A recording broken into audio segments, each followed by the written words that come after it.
that the peace talks are taking place even as the conflict is raging.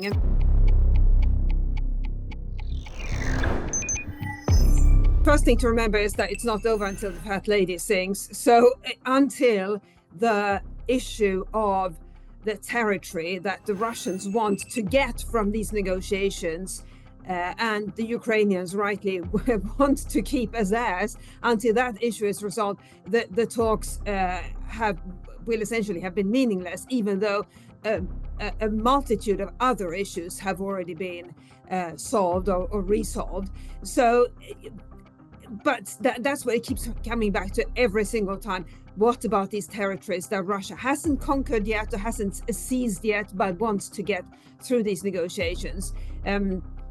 I think what speaks in favor of a result this time is that President Trump is becoming quite impatient. No, it's not. And we should also remember another factor going into being inserted into these talks, which is that the US, the Trump administration wants Ukraine to hold a referendum and elections in May or June, and one wonders how that would work in a what is a war zone. But it really every single time it comes down to these territories.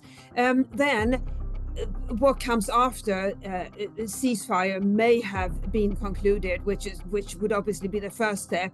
That a ceasefire would require some sort of armed presence. And yes, as you say, the question is who would guarantee that ceasefire, and then eventually the peace that we all hope will come out of this, a just peace. But who would put forces on the ground that would secure that peace, and would those forces be respected by both sides, not just one side?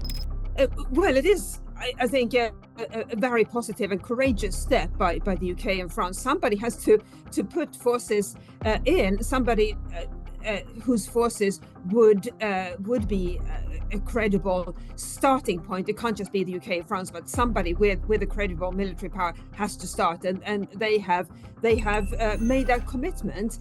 But then who else will it be? And it's both a matter of deterring potential Russian aggression, but also of those forces being respected on a daily basis, if they are there to protect the peace. But it's like that in every war zone where the conflict eventually ends. Somebody has to protect the peace, and if one side is not willing to really honor the peace, then it doesn't become a peacekeeping force or peace protection force. It becomes a deterrence force, which is quite different.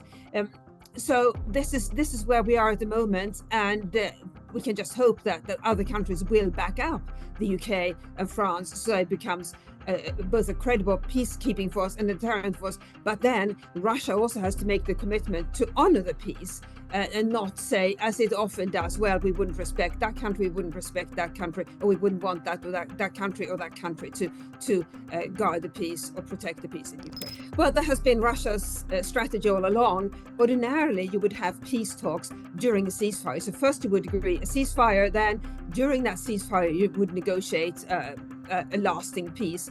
But in this war, we have peace. I shouldn't smile or laugh, because it is a really serious and tragic situation that the peace talks are taking place even as the conflict is raging, and Russia has quite cynically used the peace talks, or extended the peace talks, while by putting up various reservations and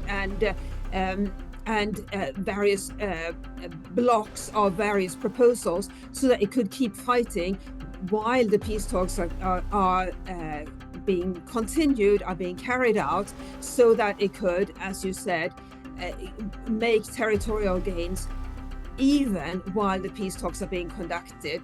That's why